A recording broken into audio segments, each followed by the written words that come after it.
Click the bell icon to get latest videos from Ekeeda. Hello friends, in the previous lecture we have discussed about that is what is polymer, in fact what is monomer also, and we have did a small example related to the polymerization. And now in this topic I am going to talk about the classification of polymers. So now let us understand that is what are the classification of polymers.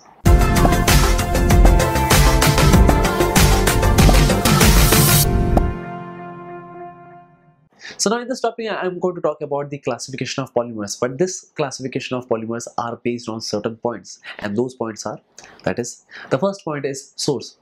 That is, these polymers are obtained from which source, and that is also like I'm going to talk about in my next lecture. And this all topics that I am mentioning over here, this is what I'm going to talk about in a separate lecture. But for a while, let me discuss about in a brief that what are the classification of polymers.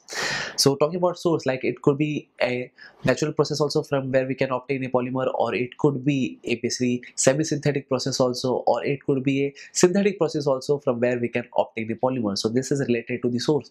And talking about the next one, that is, it is based on the polymerization process. So there are different kind of chemical reactions from which we can obtain polymers, and those process can be condensation, those process can be addition reaction. So this all kind of reaction that is comes under the polymerization process. And talking about the next one, that is the growth polymerization.